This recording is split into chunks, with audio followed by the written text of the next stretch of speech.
Sud Radio, le 10h midi, mettez-vous d'accord, Christine Bouillot. Voilà, on finissait de discuter le concert autour de Céline Dion, la scène musicale, mais là on va tenter de se mettre d'accord jusqu'à midi avec nos 4 débatteurs. Beaucoup de sujets aujourd'hui, l'actualité est encore très riche. On va recevoir François Calfon dans un instant, membre du bureau national du PS et ancien député.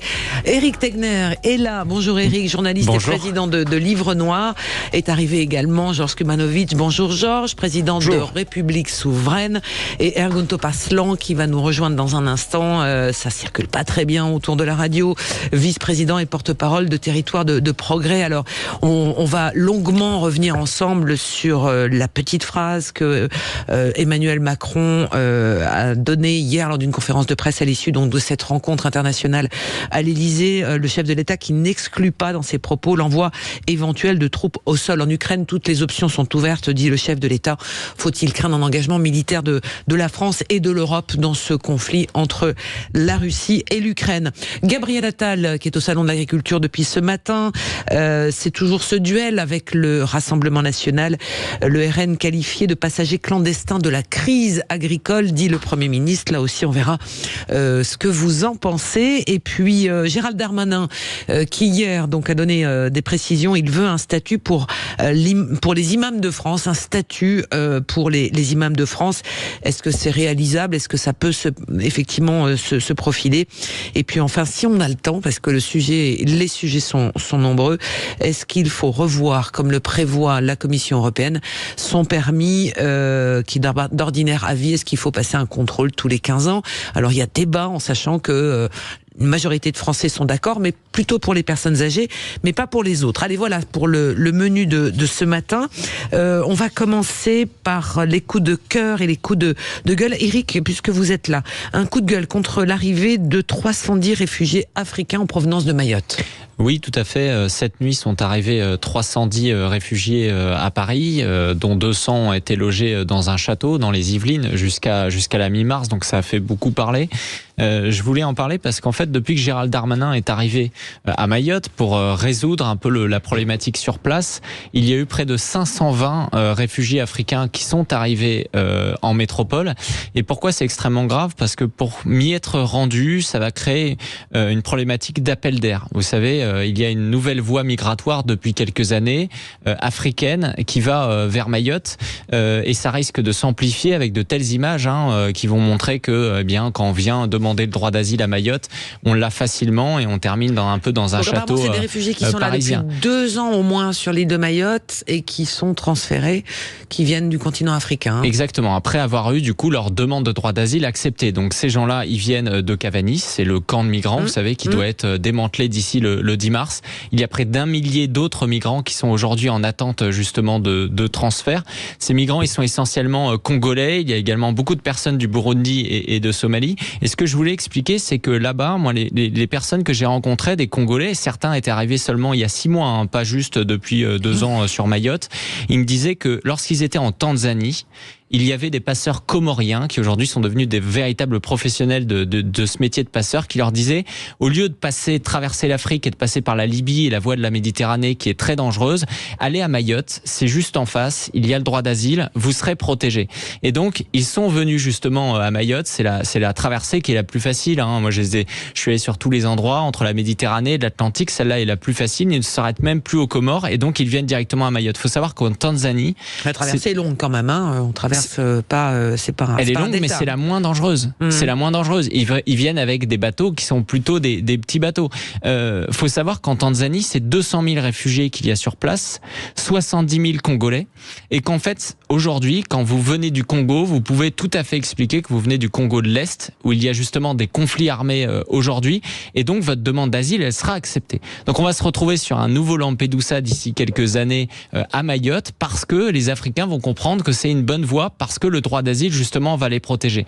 Et donc, ces images-là, aujourd'hui, qu'on a justement aussi dans ce château, parce que je comprends pas, ils comprennent pas que sur la logique d'appel d'air, mais évidemment qu'ils continuent à se passer le mot en Afrique pour dire allons à Mayotte, en plus derrière, on est bien accueillis en France, eh bien, ça va complètement aussi remplir l'île, parce que ceux qui vont avoir une demande d'asile qui sera déboutée, on sait très bien qu'ils auront très peu de laissez-passer. Un dernier chiffre, c'est 14 renvois qui ont été faits au Congo depuis un mois, donc sur 520 Africains qui ont été acceptés en métropole, seulement 14 de l'autre côté ont été renvoyés au Congo. C'est 2% en termes de ratio. Georges, un commentaire là-dessus sur ce transfert de réfugiés et c'est pas des clandestins, ils ont obtenu un titre de séjour en France.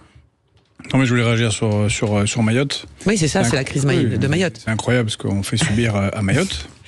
Alors attendez, il y a Monsieur Calfon qui s'installe. Voilà. Bonjour. Installez-vous. Ben si, on a commencé. Bien sûr, bonjour, voilà, on est en direct, comme on dit. On ne change pas une vidéo. Allez-y, Georges. Cette crise. Et le gouvernement français ne fait pas ce qu'il faut par rapport aux Comores pour résoudre ce conflit. Donc les Comores est un gouvernement qui tire sur sa propre population, qui instrumentalise l'immigration comme un outil pour, comme il le dit clairement, reconquérir Mayotte. Alors que les Mahorais sont, je le rappelle, français depuis 1841, c'est-à-dire avant la Savoie et Nice, qu'ils ont voté 2 fois eux-mêmes par référendum, et qu'ils en ont ras-le-bol du laisser-faire, et qu'en plus on s'occupe pas de leur pays, de leur département, puisque c'est un des territoires les plus pauvres et où il y a le moins d'infrastructures, et sur lequel la moitié de la population n'a pas à être là. Donc ce qui devrait être fait en réalité, c'est que, et on ne fait pas, c'est que on devrait, comme c'est une île, c'est beaucoup plus facile, ramasser les clandestins et les transférer manu militari aux Comores et détruire les usines de fabrique de Kwassa. Oui. Donc la crise à Mayotte est loin d'être close. Eric, un dernier mot, puis on va puisqu'on salue également Ergun qui vient d'arriver. Justement, en fait, faut dissocier la situation depuis les Comores et depuis l'Afrique. En fait, aujourd'hui, on arrive quand même globalement, même si on le fait pas assez, à renvoyer les étrangers en situation irrégulière, qu'on appelle les ESI, aux Comores. C'est 23 000 expulsions l'année dernière par rapport aux 9 000 au niveau national. Donc ça se fait quand même beaucoup. La problématique, c'est que cette nouvelle immigration en provenance d'Afrique, pour le coup, on le voit avec la métropole, on a très peu de laissez-passer consulaires, donc il y aura une complication justement à expulser. Et de l'autre côté, à nouveau, beaucoup profitent justement du droit d'asile aujourd'hui pour arriver. Voilà, merci Eric. Alors on salue les arrivées.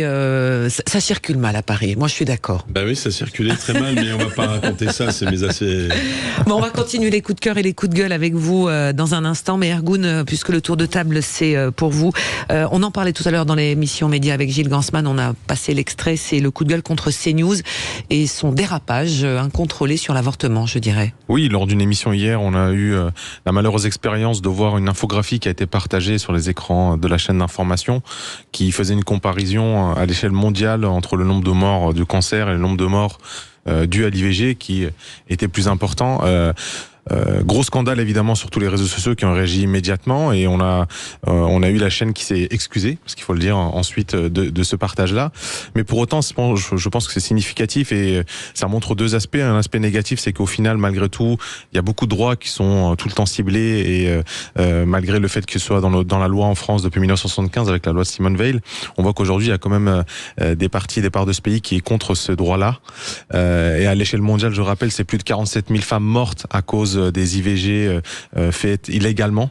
Donc aujourd'hui, on voit que ce droit-là, il peut être remis en cause. Au moment où on débattait politiquement du fait de constitutionnaliser ce droit-là, c'est un dérapage, c'est une erreur qui est très, très mal tombée.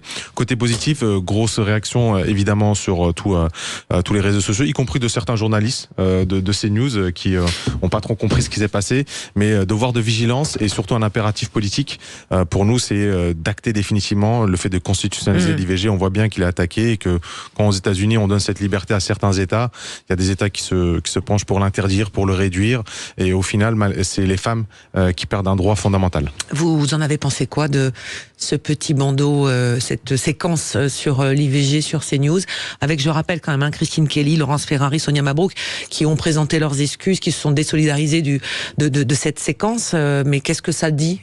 Qu'est-ce que vous en avez comme analyse? Ça dit qu'il y a des forces très réactionnaires. Il y a pas si longtemps que ça, c'est sur C8 qu'avait été passé un film complètement ahurissant en prime time à 20h sur un film financé par des évangéliques aux États-Unis sur le fait que c'est tout à fait une horreur d'avorter, enfin filmé d'une telle manière que ça rend les femmes, ça les culpabilise. Et donc, mais c'est la poussée réactionnaire, en particulier des évangéliques. Et d'ailleurs, malheureusement, il n'y a pas que les islamistes en France qui posent problème. Les évangéliques, de plus en plus, et là pour le coup très très financés par les États-Unis, s'installent dans nos banlieues. Et la lutte contre l'avortement est leur marotte numéro 1. Mmh. Oui, le recul. François. Écoutez, j'en pense que oui, ça vient d'être dit. Il y a une poussée réactionnaire très forte. Moi, je croyais pas nécessaire, c'est vous dire à quel point j'étais en retrait ou en deçà de constitutionnaliser l'avortement. Mais je m'aperçois parce que je pensais que c'était un combat qui a toujours existé d'ailleurs aux États-Unis, mais que c'était rentré dans les mœurs, dans la loi, dans l'acceptation de la loi en France. Bah manifestement, ça n'est pas le cas. Ensuite, c'est très bien qu'une société de rédacteurs face à des choix éditoriaux. Alors, en l'occurrence, je crois que c'est une émission religieuse sur CNews. Oui, Esprit d'enquête. Enquête d'esprit. Enquête d'esprit, bon, qui est une y compris, c'est pas forcément les plus c'est pas forcément les plus proches du pape, hein, je le dis avec beaucoup de et je vois effectivement qu'il y a eu beaucoup de réactions, y compris de journalistes de CNews qui sont pourtant marqués à droite pour certains, et qui ont été outrés que le nom de cette chaîne soit associé à cela. Je pense que c'est bien qu'il y ait un débat aussi dans les rédactions. Il y en a toujours eu, et que on ne puisse plus finalement remettre en cause la loi, surtout avec un bandeau qui est quand même assez fallacieux. Hein. Enfin, je veux dire, mettant sur le même plan des choses qui n'ont absolument rien à voir sur une chaîne, à CNews d'avoir le débat. Oui, et surtout les filtres qui permettent de créer ce bandeau. Il y a la façon dont on le dit, puis il y a la façon dont ça arrive à l'antenne. Donc là-dessus, au niveau éditorial, à dire, Eric, on a 20 secondes. Oui, c'est court. Canal+ a quand même expliqué que c'était une émission qui avait été enregistrée, que normalement, effectivement, ça devait être coupé au montage et que ça n'a pas été. Ça, c'est le premier élément. Deuxième point, c'est que je pense que c'est pire encore. Non, mais qu'il n'a pas été pour... Oui, mais c'est le dimanche après-midi, etc. Qu'il n'a pas été pour des raisons techniques. Ça, faut quand même le préciser. Tout comme effectivement, faut quand même rappeler qu'un Pascal Praud, il passe son temps à défendre la constitutionnalisation de l'IVG. Je crois pas que ça représente vraiment l'ensemble de CNews. Je pense en revanche que c'est un mauvais réflexe du coup d'en tirer des conclusions qui mèneraient aujourd'hui à lancer le débat pour ou contre l'IVG.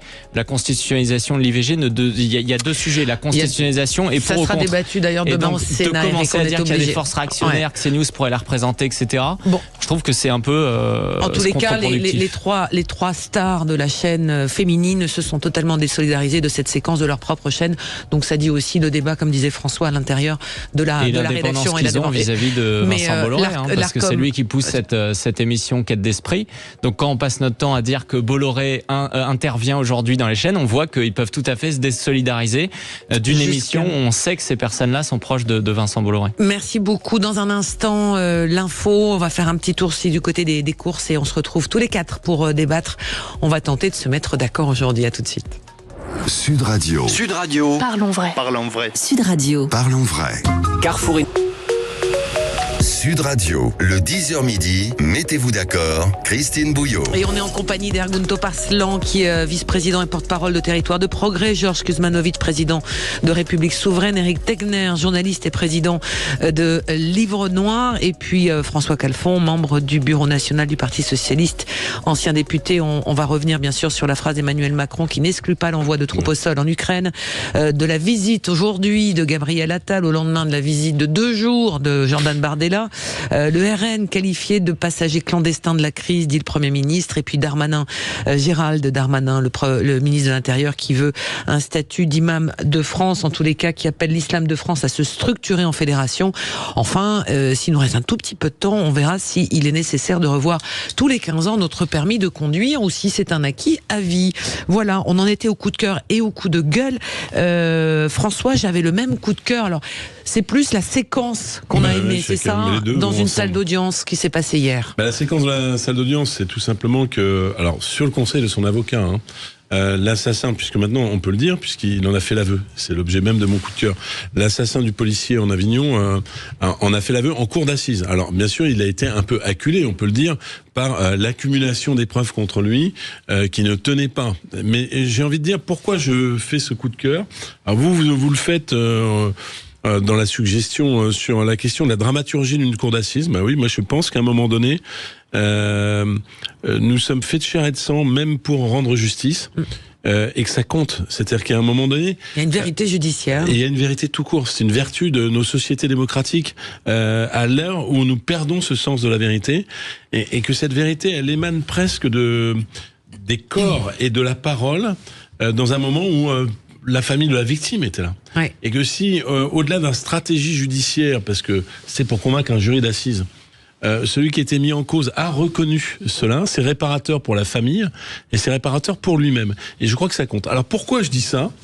Parce que tous les jours, nous commentons le tribunal de Twitter, le tribunal des médias, sur des affaires qui ne sont pas passées devant la justice. Et nous faisons procureur, avocat de la partie civile, tout ce que vous voulez, ou même simple accusateur public à la Fouquier-Tinville, sur des choses qui ne sont pas jugées, qui ne respectent pas à la fois l'instruction, la dramaturgie de la justice, la recherche de la vérité qui est réparatrice et qui est un pilier même de notre démocratie. Donc si nous pouvions respecter un peu plus la justice. Alors par exemple, au passage, est-ce que les cérémonies de remise de prix artistiques sont faites pour rendre justice ? Je ne le crois pas. Eh bien, la société qui a depuis longtemps quitté ses rails pourrait les retrouver, c'est-à-dire dans ses piliers. Hein, on dit qu'il y a pouvoir législatif, exécutif, judiciaire. Si nous pouvions respecter, y compris par exemple dans les affaires de police et de justice, le pouvoir judiciaire, si les fonctionnaires pouvaient se respecter et que nous pouvions respecter la séparation des pouvoirs, la société irait un peu mieux. Et donc il y a eu cette petite bulle-là, non pas de bonheur, faut pas exagérer, hein, mais de vérité très fort et partagée, ouais. qui participe d'une société saine. Alors l'avocat du meurtrier Franck Berton s'est levé. Il a vu donc il y avait la mère de l'accusé qui était là. Il lui dit derrière la barre, elle a la conviction, votre mère, que vous êtes innocent. Soit elle a raison, soit elle se trompe. Et c'est à ce moment-là donc l'accusé reconnaît avoir tiré sur ce policier. Des aveux, c'est rarissime quand même dans une cour d'assises. Donc les aveux pour le meurtre de ce policier. Éric Masson, un commentaire sur cette séquence ou pas, sur cette vérité judiciaire, Ergun ? Franck Berton continue à marquer l'histoire du barreau. C'est un très grand avocat et c'est vrai que c'est important, c'est ce qui nous distingue de la barbarie, l'état de droit, et donc défendre ces principes-là, en voir les vertus, je pense que c'est essentiel pour nous tous. Ce sont effectivement des moments très forts. Georges, on termine le tour de table avec vous. Donc c'est une griffe contre la politique de Biden par rapport à ce qui se passe dans les territoires palestiniens. Non, mais en général, la situation de l'ONU, Antonio Guterres hier a dit que l'ONU est peut-être mortellement touchée en fait dans son fonctionnement à cause de la paralysie du Conseil de sécurité. Alors d'un côté c'est sur l'Ukraine évidemment et de l'autre c'est sur Israël. Il y a 6 jours on a eu un vote, une résolution demandant un cessez-le-feu, en particulier par rapport à l'offensive sur Rafah, qui a été votée. 13 ont voté pour, hein, donc évidemment la France y compris. S'est abstenu la Grande-Bretagne et le seul qui a voté contre, c'est les États-Unis. Blinken continue à faire le tour des chancelleries en disant que, ma foi, ils peuvent pas faire grand-chose parce que c'est Israël qui décide. Sauf que l'armement, les munitions viennent des États-Unis. Et là, on est face à un risque d'offensive. Enfin, pas un risque, c'est clairement dit, d'offensive sur Rafah avec pour objectif de dégager les Palestiniens vers l'Égypte, ce qui semble être l'objectif initial, et la réalisation de l'objectif initial d'un gouvernement d'extrême droite, alors israélien. Ça s'appelle un nettoyage ethnique. Et le problème, c'est que si à l'ONU, on n'a pas les grands États qui soutiennent ou qui soutiennent pas Israël, n'a pas le problème de trouver des solutions, on aura une catastrophe totale parce qu'on a d'un côté donc ce gouvernement d'extrême droite et de l'autre on a des gens qui représentent fort mal les Palestiniens, parce qu'ils veulent un califat et qu'ils se servent de la cause palestinienne pour avancer leur délire de frères musulmans, y compris en prenant leur population en otage et se faire bombarder. Et donc on a 2 forces politiques cintrées. L'une et l'autre veulent le grand Israël de la mer au Jourdain ou dégager tous les juifs du Jourdain à la mer. Donc évidemment c'est insoluble. Donc soit c'est une victoire totale sur l'implique, soit que tous les Israéliens meurent, soit que tous les Palestiniens partent en Égypte ou en Jordanie. Et on en est là. Et c'est pour ça que Guterres signe ce signal d'alarme et dit on fait quoi là ? Et il y a une paralysie complète de la communauté internationale dans une tragédie qui est hors norme. Et ça fait plusieurs fois que ça arrive, parce qu'on est, d'un côté, on a les Russes, ok, c'est une démocratie autoritaire, verticale, peu importe les Chinois, tout ça, les pays musulmans, c'est tous des théocraties, les Iraniens, c'est tous des méchants, mais nous, on est les gentils, nous, on est les bons, on a les droits de l'homme, on défend l'être humain, on est toujours du côté du bien. Mais ça va être donc la 3e nettoyage ethnique qu'on laisse passer. Est-ce qu'il y en a un qui est passé comme une lettre à la poste? C'est celui des Arméniens. Bon, c'est pas grave. Hop, 2500 ans de présence des Arméniens au Karabakh. Aliyev le fait sans problème avec la Turquie, qui est membre de l'OTAN. Non mais vous voyez, il y a une situation gravement problématique aujourd'hui sur toutes les plaques internationales. François. Non, mais tout est lié. Tout à l'heure, on va parler de l'Ukraine, de la Russie, et c'est forcément lié. Non, et il faut revenir au principe onusien, c'est-à-dire que quand vous avez une certaine forme soit de bipolarité gérée, le Conseil de sécurité peut faire son travail, mais là, le problème, c'est qu'on est dans un état instable, où quelque part, le monde monopolaire qui existait d'une certaine manière, enfin, sans contestation centrale, on revient à des éléments de crise et de tension entre un système dictatorial de la Chino-Russie et de l'autre côté des démocraties occidentales. Et donc, il y a, comme d'habitude, malheureusement, au milieu de ça, le conflit israélo-palestinien. Moi, je pense qu'il faut être très clair ce matin. Ça a été dit. C'est pour ça que je ne ferai pas du principal accusé les Nations Unies.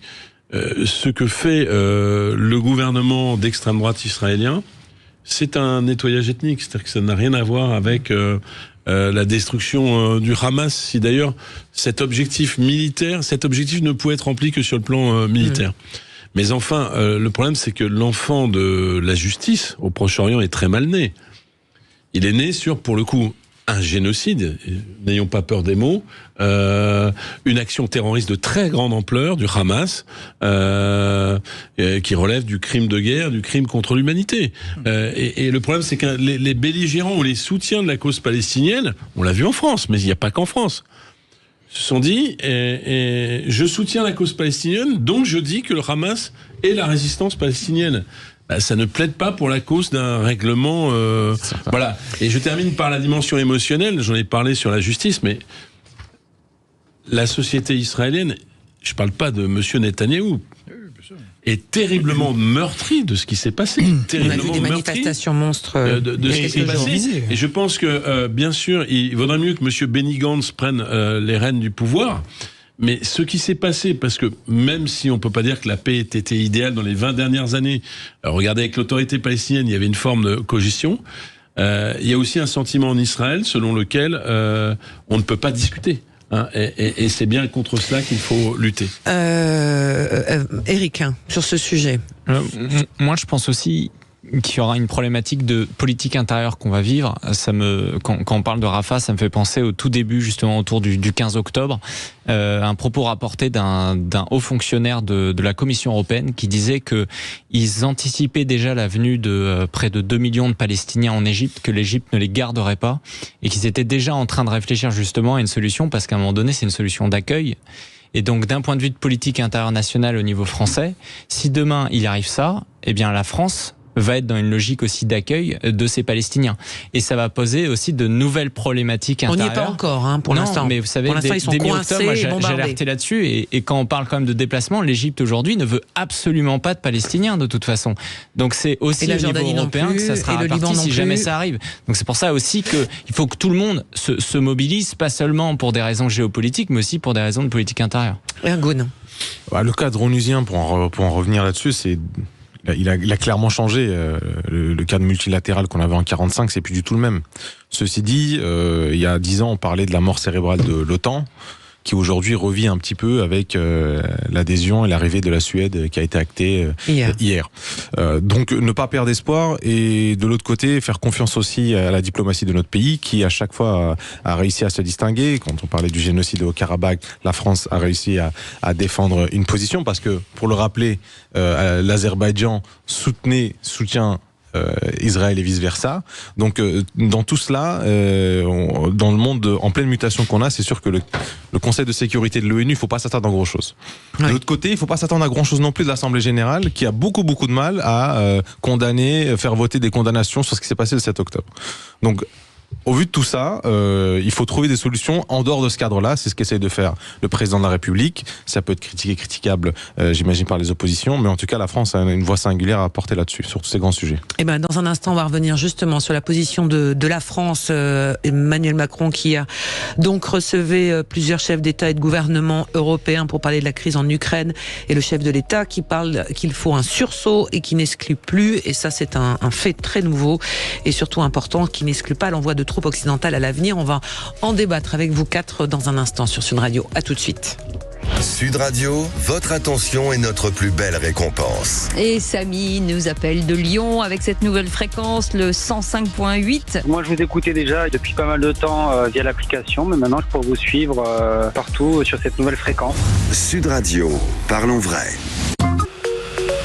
Sud Radio, le 10h midi, mettez-vous d'accord, Christine Bouillot. En compagnie de François Calfon, Eric Tegner, Georges Kumanovic et Ergun Topaslan. Donc on ouvre la séquence, on parlait de politique internationale il y a un instant, mais là on va ouvrir la séquence sur cette petite phrase, en tous les cas, cette conférence de presse donnée hier soir par Emmanuel Macron, qui avait réuni une conférence à la hâte en présence de 27 autres pays européens sur la situation donc en Ukraine et la situation du conflit avec de la guerre avec la Russie.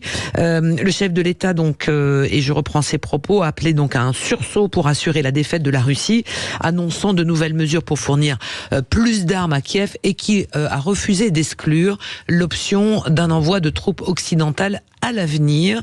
Est-ce que on a, Georges, franchi un step au bout de 2 ans, puisqu'on marque les 2 ans de conflit, on rentre dans la 3e année de cette guerre. Est-ce qu'on franchit un cap? Est-ce qu'il y a un sursaut de l'Union européenne sur ce sujet-là? Est-ce que la doctrine a changé? Non, mais c'est Macron, c'est Emmanuel Macron, notre président, qui franchit un cap et qui passe le Rubicon. Je ne sais pas ce qu'en pense l'Union européenne. Ça n'existe pas encore comme en tant que fédération, fort heureusement. Mais la France est le seul pays de l'Union européenne à avoir l'arme nucléaire. La dissuasion nucléaire est totale. C'est-à-dire que nous avons une capacité de défense et d'attaque nucléaire grâce à nos sous-marins nucléaires lanceurs d'engins. Nos 4 sous-marins nucléaires lanceurs d'engins qui nous garantissent l'intégrité de nos territoires et nous permettent d'avoir un poids particulier dans les relations internationales. Or, ça ne s'est jamais vu, même pendant la Deuxième Guerre mondiale, il n'y a pas d'engagement de troupes directes entre 2 nations nucléaires. C'est comme disent les Américains, c'est le 101 du cours à l'école militaire de dissuasion nucléaire. Ça ne se fait pas. C'est au sens strict débile. On ne peut pas engager éventuellement, et ça serait très très compliqué. Les Polonais, il y a eu beaucoup de discussions sur l'envoi d'une force polonaise en Ukraine, mais ce serait déjà compliqué vu l'article 5 de l'OTAN et le fait que... Mais ils n'ont pas l'arme nucléaire. Donc, ça n'a aucun sens. Et puis, ne parlons pas de l'incohérence d'Emmanuel Macron. Il y a 18 mois, il disait oui, c'est vrai que c'est compliqué que l'Ukraine rentre dans l'OTAN. Maintenant, c'est fou. En avant tout, l'objectif, c'est de rentrer dans l'Ukraine. Est-ce que devant l'évolution de la situation, que 30%, c'est ce qu'on apprend, 30% seulement de ce qui était promis à l'Ukraine a été livré. Donc oui, aujourd'hui, on les laisse un peu se dépatouiller tout seuls. C'est là qu'est le problème. L'ennemi, c'est qui, Georges? Que les gens comprennent. Moi, je suis dans ma voiture, là, j'écoute la radio. L'ennemi, c'est qui? Il n'y a pas d'ennemi. On est un État. Ce sont des intérêts. Oui, mais je pense. Donc on a le droit de pas avoir le même point de vue. Mais bien sûr. Mais voilà, je pense qu'il n'y a pas d'ennemi tant qu'on n'entre pas en conflit. On a un problème, c'est que la guerre en Ukraine est liée au fait que les États-Unis et certains ont voulu faire rentrer l'Ukraine dans l'OTAN. Depuis 2014, mais si, mais bien sûr que si. Ça, c'est de la lecture de Georges. Non, c'est la lecture de Vladimir. Non, mais c'est facile. C'est la lecture de John Mearsheimer, c'est la lecture de Jeffrey Sachs, c'est la lecture d'Henry Kissinger qui vient de mourir, c'était la lecture de Kennan qui a organisé le containment de l'URSS, c'était la lecture y compris de Brzezinski juste avant qu'il meure. Alors que pourtant, des portes aient été ratées avec la Russie. C'est pas que des portes aient été ratées. On peut peut-être. François. souffrez qu'on n'ait pas le même point de vue pro-russe assumé que vous. C'est incroyable, en fait. Bah si, c'est un point de vue pro-russe assumé. Ah bon, vous avez un point de vue pro-américain ? C'est la lecture précisément, effectivement, de l'administration Poutine. Non, je viens de vous donner que des réalistes américains. Ah, mais d'accord, mais ils sont tous pro-Poutine maintenant. Bon, d'accord. Donc c'est fantastique. C'est pareil, c'est que l'influence russe, on n'a même plus le droit de parler là. Enfin, pardon, mais la lecture qui est différente. Voilà, je vais essayer d'avoir un autre narratif, comme on dit aujourd'hui, c'est qu'il y a une guerre d'agression de la Russie contre l'Ukraine. Ensuite, à un moment donné, moi, c'est là où moi j'ai un peu plus de nuances que vous, je pense. À un moment donné, il y a eu à la fin de l'Union soviétique et à la création de la Fédération de Russie. Une question sur l'avenir de l'OTAN, y compris de l'intégration de la Russie à l'OTAN, et que des portes aient été loupées à l'époque, oui, c'est un débat qui est vrai, qui est légitime. On aurait pu, non pas après la chute du mur de Berlin, perdurer à l'infini la guerre russo-occidentale. Oui, c'est vrai. Bon, maintenant, on n'en est plus là. On est un dictateur, il n'y a pas d'autre mot. J'ai appris qu'il y avait encore un opposant qui était mort ce matin. Qui n'a pas fait qu'une guerre d'agression, d'annexion de la Crimée, mais je vous rappelle qu'il a aussi fait deux guerres en Tchétchénie, et qui ne se comporte que dans une logique agressive vis-à-vis de. C'est pas nous qui souhaitons nous comporter en occidentaux, c'est lui qui nous considère comme des ennemis. C'est un peu différent. Ensuite, pourquoi la déclaration que je ne partage pas pour le coup d'Emmanuel Macron, il faut quand même l'expliquer. C'est que si nous ne faisons rien, alors ce nous c'est qui ? Et c'est ça qui est intéressant. L'Ukraine va perdre.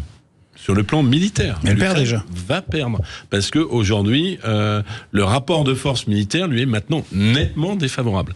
Et oui, parce Emmanuel Macron, mais on lui promet des choses qu'elle ne reçoit pas. Pourquoi Emmanuel Macron dit ce qu'il dit ? Moi, je partage pas l'engagement des troupes au sol parce qu'il faut garder, une ligne de crête qu'il ne garde pas. Eh bien, parce que nous savons qu'aux États-Unis, sous pression des Républicains, l'administration Biden ne vote pas les crédits de guerre à l'Ukraine et que demain, nous pouvons nous retrouver avec un président, Donald Trump, sous influence russe, et qui laisse l'Europe. Mais oui, mais d'accord, mais ça existe. Mais oui, je sais. Moi, je dis que le débat il est légitime, quelle que soit la majorité amenée. Et donc la question, c'est que font les Européens dans une situation où, oui, des portes ont été loupées, mais nous ne pouvons pas valider l'annexion de l'Ukraine par la Russie. Je fais tourner la parole, Eric, et ensuite on fera une petite pause et on continuera sur ce sujet, Ergun. Moi, ce que je note, c'est que avant, quand on disait que l'Ukraine perdait, on était qualifié de pro-russe. Donc maintenant, visiblement, vu que M. Calfon le dit, c'est que ça a changé. C'est un peu comme le système. Non, on disait pas. C'est un peu caricatural, Eric. Oui, mais on est dans une situation, je suis désolé, qui est complètement caricaturale. Quand on entend Emmanuel Macron hier, il dit également, oui, mais de toute façon, vous avez vu ces derniers mois, il y avait des dirigeants qui disaient pas d'armes et finalement ils veulent des armes. Mais dans le même temps, quand d'autres personnes disaient, ceux qui sont aujourd'hui qualifiés de pro-russes, attention, Emmanuel Macron un jour il va peut-être envoyer nos enfants aller se battre. On disait, mais non, ça c'est prendre la lecture pro-russe. Et aujourd'hui, ces mêmes personnes-là qui disaient ça, disent, ah ben c'est normal, Emmanuel Macron a raison de le faire. À un moment donné, on est complètement perdu. Moi j'ai envie de vous dire, si l'objectif c'est de défendre l'Ukraine quoi qu'il en coûte, en attendant, l'Ukraine aujourd'hui, ils ne s'arrêteront pas tant que la Crimée, par exemple, ne sera pas récupérée par l'Ukraine. Est-ce que vous pensez véritablement que ça arrivera un jour ? Ça n'arrivera jamais. Donc ça n'arrivera jamais. Donc la réalité, c'est qu'aujourd'hui, la problématique, c'est quand on a une analyse claire qui va consister à dire qu'en fait, l'Ukraine, par rapport à ses objectifs, ne gagnera jamais et que Poutine et la Russie ne peuvent pas perdre, on est qualifié de pro-russe. Alors que c'est une situation qui, comme le disait Kuzmanovic, on parle de la situation aujourd'hui du conflit ukrainien entre la Russie et la Russie. Aujourd'hui, ça fait des mois, je suis désolé, ça fait des mois qu'il y a énormément de spécialistes, des gens qui sont allés sur place, qui expliquent que la contre-offensive à l'époque ukrainienne ne fonctionnait pas. Donc quand ils disaient ça, on leur disait vous êtes pro-russe, c'est faux, etc. Ce que je veux dire, c'est que c'est toujours une lecture idéologique. Je voudrais comprendre le rapport avec la déclaration d'Emmanuel Macron. Mais parce qu'elle est simple. Emmanuel Macron a fait cette déclaration pour des raisons électoralistes, d'un point de vue national. C'est la même raison qu'avec M. Calfon sur la tête de liste aujourd'hui aux élections européennes du Parti Socialiste, M. Glucksmann, qui est complètement dans une logique justement pro-Ukraine jusqu'au boutiste. Aujourd'hui, on est dans le cadre d'une élection européenne. Moi, ce qui me scandalise de la part d'Emmanuel Macron, il vaut mieux aller dans le camp de... Enfin, il vaut mieux laisser faire et ne pas... Non, mais aujourd'hui, on est sur un président de la République. Mais c'est pas du tout ça. On est sur un président de la République vous-même, vous avez une lecture un peu complotiste. Qui fait des déclarations, en tout cas M. Calfon, qui va déclarer que Georges Kuzmanovic est pro-russe, qui sont faits uniquement dans une logique électoraliste et idéologue et qui justement ne se repose pas. À quel moment Emmanuel Macron peut tenir de telles propos aujourd'hui sans même consulter aussi ses partenaires, alors qu'il passe son temps à dire justement. C'était à l'issue d'une réunion avec les 27 chefs d'État et de gouvernement et d'autres pays c'était européens. pas l'ordre du jour. Je suis désolé d'avoir lu les rapports. C'était pas du tout dans l'ordre du jour et les Allemands l'ont rappelé. Je vais dans un instant. C'était suite à une question d'un journaliste. Oui, c'est pour ça. C'était question. Il aurait pu comme quoi la presse peut aussi poser des questions et y avoir des réponses qui amènent le débat. On va s'arrêter un court instant et on revient sur ce sujet qui déchaîne, mais surtout qui nous divise pour l'instant. Allez, à tout de suite. Sud Radio, le 10h midi, mettez-vous d'accord, Christine Bouillot. Sud Radio, le 10h midi, mettez-vous d'accord, Christine Bouillot. En compagnie de François Calfon, Éric Terkner et Guntor Paslan, Georges Kumanovic, on est toujours donc sur cette séquence d'hier soir avec le chef de l'État Emmanuel Macron à l'issue d'une réunion, d'une conférence organisée donc sur le conflit, sur la guerre de la Russie en Ukraine. 27 chefs d'État et de gouvernement qui étaient présents, hein, l'Allemand Olaf Scholz, le Polonais Andrzej Duda, il y avait la Slovaquie, il y avait les premiers ministres espagnols, il y avait à peu près tous ceux qui comptent aujourd'hui sur la place européenne, avec cette déclaration Emmanuel Macron qui n'exclut pas l'envoi de troupes occidentales à l'avenir. Alors, est-ce que c'est une manière aussi pour faire descendre un tout petit peu le sujet? Est-ce que c'est une manière aussi de remobiliser, de jouer la dramaturgie pour justement continuer à faire est-ce qu'on peut le lire aussi comme ça, de manière plus sereine et plus calme? Je pense que historiquement, la Russie, peu importe son régime, a toujours commencé en frappant fort et ensuite avec la désescalade. Ça devait être le cas de Staline à plusieurs endroits. Nous, historiquement, c'est un peu l'inverse. On cherche la négociation, on évite le conflit au maximum. Et là, je pense qu'on a au croisement des courbes, en espérant évidemment que cela n'arrive pas. Mais la réalité et surtout l'histoire moderne nous a montré que Vladimir Poutine est absolument pas hésitant. Il nous a déjà fait le coup en Syrie. Du jour au lendemain, il a envoyé ses sous-traitants, ensuite directement ses hommes contre nos intérêts à nous, en soutenant un régime qui avait fait des grands massacres dans sa population. Et tout le monde l'a oublié, tout le monde était amnésique là-dessus, mais c'est la réalité. Et lui, il a aucun scrupule pour défendre ses intérêts. Je pense qu'il faut qu'on n'en ait pas non plus. Si aujourd'hui l'Ukraine est attaquée, c'est uniquement, y compris dans sa gestion politique interne, et on le voit il y a pas très longtemps dans la gestion de ses opposants, Vladimir Poutine qui est dans un délire dictatorial de toute puissance. Donc aujourd'hui, on est désolé, les intérêts de la France, les intérêts de l'Union européenne, c'est pas d'accepter toutes les folies que peut avoir ce monsieur dans sa tête. À l'instant, le porte-parole du Kremlin qui dit que ce n'est pas l'intérêt des Occidentaux d'envoyer des soldats sur le front ukrainien. Et surtout politiquement, je termine là-dessus, on voit bien que depuis quelques temps, il y a beaucoup de mouvements politiques, de tendances politiques qui commencent à remettre en cause le soutien à l'Ukraine. Ça a été aux États-Unis. Il y a aussi demain des élections, il y en aura en France, et on voit qu'il y a des listes et des familles politiques qui soutiennent un certain discours, qui ont voté par exemple, qui n'ont pas voté justement la condamnation de ce que subissait Alexei Navalny au Parlement européen. Donc on n'est pas à l'abri que demain l'Occident baisse son soutien. Il y a deux choses qui doivent être dites quand même en complément de ce que j'ai dit, puisque j'ai blessé mon ami et même si on partage pas tout, je le respecte, j'ai de l'amitié. D'abord, il y a une chose, quand on dit ce genre de choses et qu'on réunit 27 pays, ce qui est d'ailleurs normal qu'ils soient réunis, il y a un débat ici, mais il y a un débat au Parlement. Enfin, je veux dire, il y a un moment donné où la situation est suffisamment grave. Alors, on a bien dit, le game changer, c'est l'affaissement des forces ukrainiennes d'un côté et le repli états-unien sur eux-mêmes.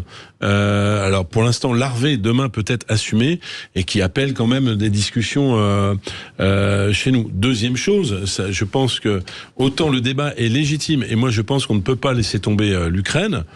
Moi, je pense qu'il faut, en tout cas, que le pouvoir ukrainien, il peut s'affaisser, et politiquement et militairement, ne s'affaisse pas, et que nous arrivions à une situation durable qui ensuite amène les deux camps à la négociation sur la base d'une ligne de front qui est en réalité gelée depuis 1 an et demi. Par contre, est-ce que cette surenchère verbale, alors certes en réponse à un journaliste, mais comme on disait dans le temps, c'était votre question, mais c'est ma réponse, et en général, si on n'a pas envie de répondre, on ne répond pas. Donc un chef de l'État de la 6e puissance du monde n'est pas là pour répondre à l'injonction d'un journaliste sur les troupes au sol. Voilà. Ensuite, ça renvoie à un débat plus militaire. il y a des instructeurs, d'ailleurs ça a été démontré, il y a des bases de la CIA sur le territoire ukrainien, et le canon César, il part pas tout seul, donc il y a sans doute des instructeurs sous couverture, déjà français sur le terrain ukrainien. Maintenant, de là à lancer l'armée là-bas, je pense que c'est une escalade qui n'est pas responsable. En revanche, c'est intéressant parce que quand on parle de la possibilité de l'Ukraine de gagner la guerre, il y a deux volets. Il y a le volet militaire et financier. Donc on dit qu'il faut fonctionner à armes égales, donc armer l'Ukraine, donner de l'argent, etc. Mais il y a aussi le volet éminemment humain, qui consiste à dire qu'aujourd'hui, les Russes ont des ressources quasi inépuisables en nombre d'hommes. On sait que c'est une guerre très coûteuse. Les Ukrainiens, eux, sont limités. Donc soit effectivement, on dit il faut envoyer des hommes, et dans ce cas-là, on l'assume, soit on dit, à terme, l'Ukraine ne gagnera pas pour cette question-là.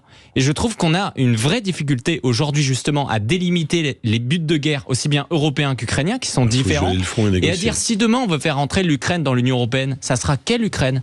Est-ce qu'on va faire entrer une Ukraine, on va considérer que la Crimée en fait partie ou des endroits du Donbass, mais dans ce cas-là, est-ce qu'on acceptera dans un pays de l'Union européenne ? n'est plus dans l'Ukraine, c'est déjà gênant quand même. Non mais militairement, mais excusez-moi, militairement aujourd'hui, si vous faites rentrer un pays sujet militaire en fait, bien sûr, c'est ce dont je parle, j'ai commencé là-dessus. Non, vous pouvez pas faire rentrer demain un pays dans l'Union européenne qui serait en partie occupé par la Russie. Ça semble. Pourquoi pas ? À quel moment on pourrait l'imaginer ? Parce que dans ce cas-là, je trouve que ça serait problématique.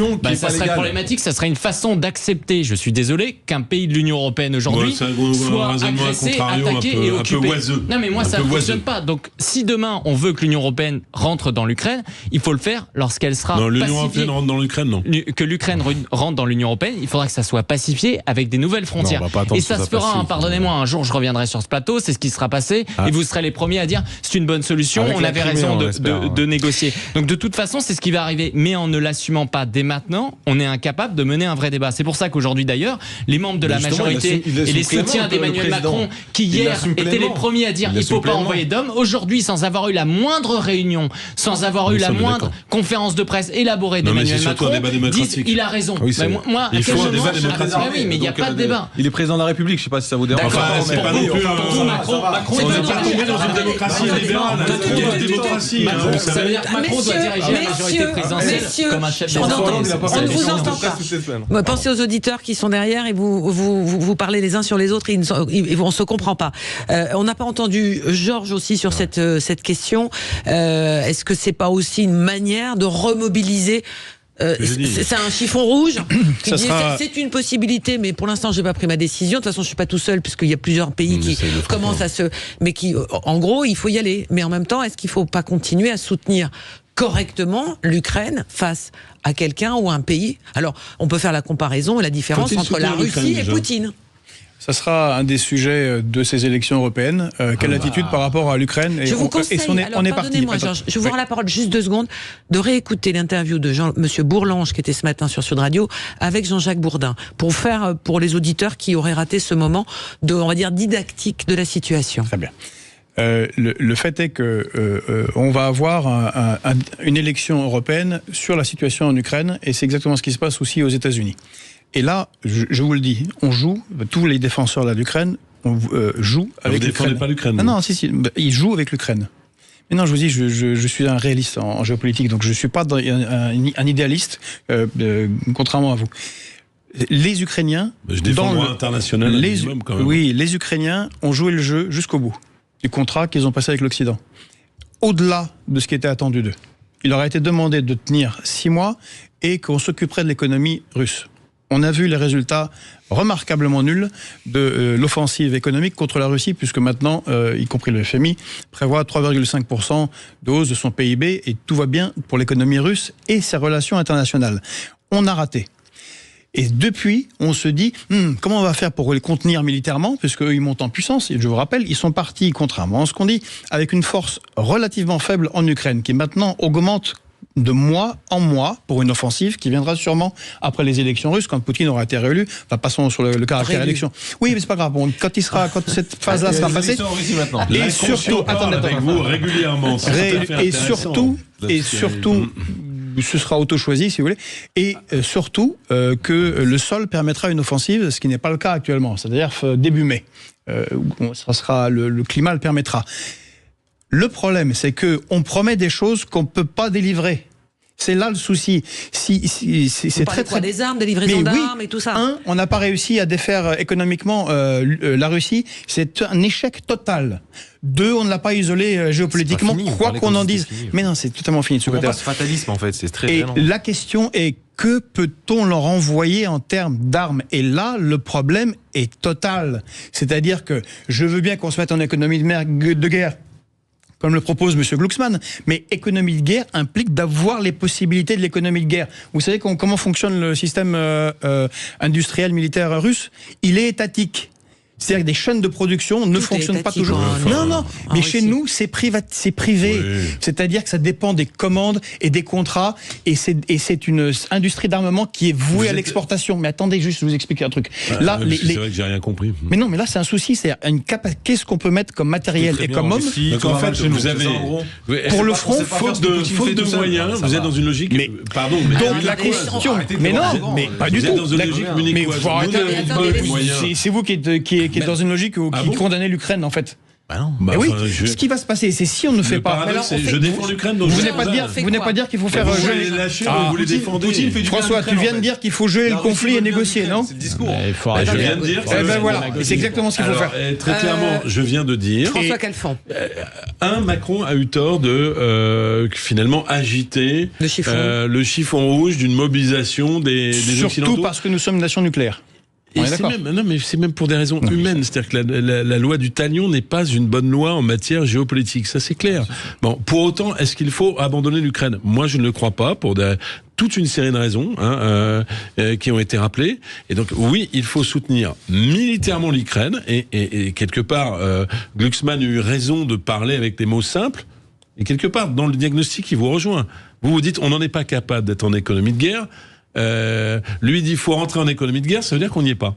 Et de toute façon, Ukraine ou pas Ukraine, nous sommes rentrés dans une confrontation froide, de guerre froide, il n'y a pas d'autre mot, Chine-Russie versus le monde occidental. Donc de toute façon, la belle on est époque, obligé d'y rester. La belle époque, on n'est pas obligé d'y rester, mais enfin quand vous avez des gens en face de vous qui se surarment, vous avez expliqué ce qui se passe en Russie actuellement, et que bien sûr il y a l'armement finalement de dissuasion qui est l'arme nucléaire, mais vous savez, à l'époque de la guerre froide, il y avait et l'arme nucléaire en France et une armée susceptible de participer à une guerre de haute intensité. Eh bien, de toute façon, que nous le voulions ou non, il faut remonter en puissance sur des conflits non pas asymétriques, mais symétriques de haute intensité. Ergun. Moi, je ne crois pas que Poutine et la Russie soient aussi fortes que ce qui est prétendu. Il doit faire face à beaucoup de problèmes avec ses oligarques qui perdent beaucoup de biens. Ils ont une mutinerie en interne il n'y a pas très longtemps avec sa stratégie de guerre. Monsieur Prigojine, ou en tout cas son âme ou ce qu'il en reste, dit ce qu'il en est de ceux qui sont séditieux en Russie. Pas de problème. J'ai pas votre enthousiasme malheureusement. Donc j'en aurais pas non plus d'enthousiasme ni de romantisme vis-à-vis de ce que peut apporter la Russie à l'Ukraine ou quoi que ce soit. Donc je pense qu'il est primordial et fondamental à la France, à l'Union européenne, de défendre l'Ukraine. Évidemment, on peut remettre en cause, ne pas être d'accord avec les prises de position, les discours, ça fait partie de notre démocratie et de notre. Je vous rejoins là-dessus. Mais historiquement, je dis juste que ce genre de prise de position a déjà été faite vis-à-vis des pouvoirs russes. Et puisqu'on parle des européennes, pardon, ça a été dit en filigrane, mais on aura des européennes qui parlent pas que d'Ukraine, mais qui parlent aussi d'agriculture, parce qu'on a un mouvement social européen là-dessus.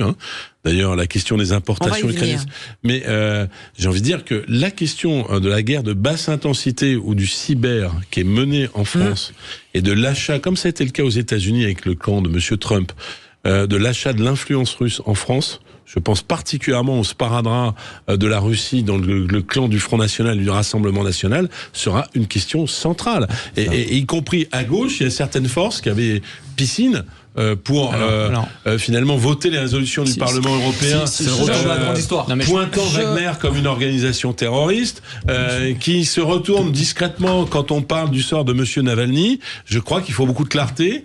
L'extrême droite de toute façon est dans une certaine forme de clarté dans son finalement de rôle de petit télégraphiste de Poutine, mais également à gauche où il y a des fascinations. Monsieur, si on peut répondre, mon ami était à LFI, il y a des fascinations russes qui demeure. Mais vous savez, juste Eric, sur Tegner. l'élément cyber, parce que moi j'ai bien lu le rapport effectivement de la DGSI à ce sujet, qui pointe le fait qu'en effet, le gouvernement russe aurait financé un certain nombre de sites sur le territoire français. Parce que dans le même rapport, ils disent que ces sites, ils font 30 000 vues par mois, c'est rien. Donc faut pas penser quand même Il y a pas que que c'est ça. plus ce genre de choses et un impact. Quand votre banquier est russe et que vous appelez le Front National, ils ont remboursé le prêt l'année dernière. Et n'ont voté aucune des résolutions sur le soutien à Navalny au Parlement européen. Ils ont expliqué. Voilà, celui qui te paye dicte ce que tu dis. Ils ont expliqué que et ça se défend que le Parlement, l'Union européenne n'avait pas à porter un discours diplomatique, ça doit être fait au niveau national. Et donc au niveau national, justement, les débats sont importants. Je pense qu'on y revient, ce que Eric Ciotti a dit ce matin. À un moment donné, à quel moment Emmanuel Macron ne fait pas un grand débat devant les institutions qui sont prévues là-dessus? C'est ça le problème. Voilà la Russie. Ils feront voter le Rassemblement national. Et le Rassemblement national votera pour le soutien à l'Ukraine. Parce qu'on va changer de sujet, on va faire la pause dans un instant et c'est tombe à l'instant que le dissident russe Oleg Orlov, qui a été condamné ce matin à 2 ans et demi de prison, voilà, pour dénonciation de la guerre en Ukraine. Ça, c'est dans la Russie de Vladimir Poutine. On y revient Non, on va changer de sujet. On va partir aux portes de Versailles, au salon de l'agriculture. On change complètement d'univers, quoique. Allez, à tout de suite.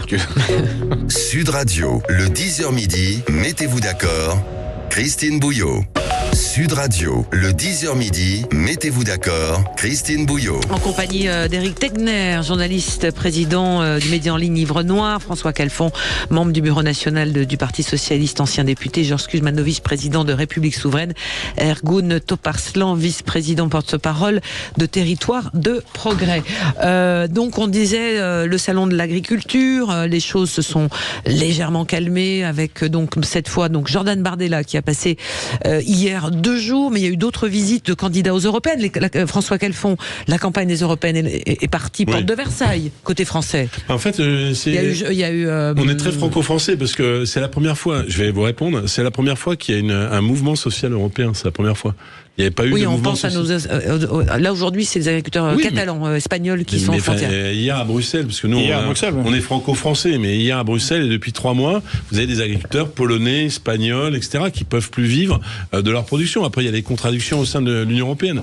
Donc oui, la campagne des européennes a commencé avec la crise agricole, et j'ai envie de dire c'est une très bonne chose, parce que enfin peut-être on va avoir des élections européennes sur les sujets européens. Est-ce qu'il faut des candidats issus de l'agriculture ? Jusqu'où l'écologie doit préserver nos propres agriculteurs, donc la question de la santé et de l'écologie. Est-ce qu'il faut que l'agriculture échappe ou non au libre-échange ? Je vois que Monsieur Macron, dans toute sa déambulation, n'a cessé de dire à quel point le libre-échange apportait à l'agriculture française. C'est pas tout à fait le point de vue des agriculteurs. Donc tout ça seront des questions qui sont au cœur des élections européennes. Et contrairement aux autres années où c'était simplement taper le cul de la vache et faire un concours de déambulation et de bière bu à grande gorgée, eh bien, on parle des vrais sujets, et notamment, y compris des contradictions au sein du monde agricole. C'est la FNSEA qui écrit toutes les PAC depuis 15 ans, au profit de 20% de ses céréaliers, au profit de leur propre agro-business d'exportation, y compris au Brésil, contre finalement une agriculture paysanne défendue dans tout le spectre politique. On parle beaucoup de la coordination rurale, mais on pourrait également parler de la Confédération paysanne, qui sont des agricultures paysannes, qui sont des agricultures riches en main-d'œuvre, et qui sont des agricultures de viticulteurs, de ceux qui font des fruits, de ceux qui font de l'élevage, de l'éco-pâturage, et qui sont broyés par le système du libre-échange. François, question que je vous pose à tous les 4. Est-ce que d'aller au salon de l'agriculture, ça ramène des voix ? Moi, à part le coup des images, le chaos quand c'est le président de la République. Très longtemps, c'était le cas, maintenant c'est plus compliqué. Est-ce que franchement, c'est ça qui va faire bouger les lignes, Ergun, Eric ? Ça peut en faire perdre en tout cas. Je pense qu'on parlait d'Ukraine tout à l'heure. Emmanuel Macron aussi, c'est une façon de faire oublier ce qui s'est passé samedi dernier, quand on l'a vu confronté justement aux agriculteurs. Et là on voit, et on parlait de Gabriel Attal en introduction, qui sont rentrés dans une séquence extrêmement compliquée pour eux, parce que il y a le sentiment de défiance vis-à-vis du pouvoir aujourd'hui qui remonte. Il y a 3 semaines, ils disaient avoir eu un accord, et aujourd'hui on voit les agriculteurs qui disent en fait on est en train de se faire léser. Et ce qui m'inquiète moi, c'est que justement d'un côté c'était positif que pour les élections européenne, on parle d'agriculture, mais de l'autre, ça va être de la communication, et le 10 juin, tout sera oublié. On va à nouveau voter pour Ursula von der Leyen à la Commission européenne. Il y a toujours Pascal Canfin chez Emmanuel Macron qui est pour le pacte vert. Le Mercosur, où Gabriel Attal a affirmé de brut et de blanc qu'il n'aura pas lieu. il aura lieu, parce que bien entendu qu'il aura lieu, les Allemands le défendent. Et donc, c'est ça la problématique, c'est à la fin, qui, chez les agriculteurs, aura été gagnant, qui aura été perdant, parce qu'il y aura quelques succès, et là-dessus je rejoins Monsieur Calfon, mais dans le fond, il y aura toujours, je pense, la même crise après. Georges, sur ce défilé, cette campagne européenne qui commence très clairement avec ce salon de l'agriculture, mais est-ce que... La question de la souveraineté alimentaire sera une question européenne, puisque, comme l'a dit François, c'est dans toute l'Europe, de la Pologne jusqu'au Portugal, que les agriculteurs se révoltent. Visiblement, il y a un mal commun.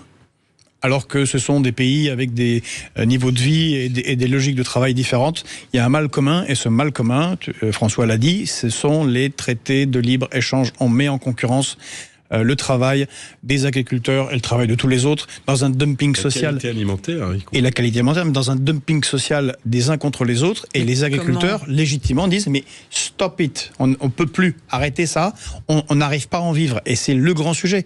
Il y a plein de blabla, mais le grand sujet, c'est que la grande partie des agriculteurs de France, mais pas que visiblement, n'arrivent pas à vivre dignement de leur travail. Et pourtant, on peut pas leur dire que c'est pas des gens qui bossent, parce que s'il y a bien des gens qui bossent et qui comptent pas leurs heures et qui vont pas vraiment en vacances, c'est les agriculteurs. Eh ben, ils n'arrivent pas à tirer le revenu correct. Pourquoi ? Parce qu'à cause des traités des libre-échanges, le fait qu'il n'y a aucune politique protectionniste intelligente, qu'il n'y a aucun contrôle, se mettent la majeure partie du bénéfice dans les poches, l'agrobusiness et les centrales de distribution, qui en plus se servent des règles européennes. Aussi que c'est pas si simple que ça le moratoire. La vérité, c'est que ceux qui tiennent les cordons de la négociation bruxelloise. Donc en fait, Macron, il est pour rien, en fait. Non, mais la vérité, c'est que vous avez le président de la FNSEA, qui est par ailleurs président du groupe Avril, qui est par ailleurs... Il a des adhérents en région, il a aussi des militants. C'est le premier qui détourne la loi Egalim en négociant avec les centrales d'achat en Pologne.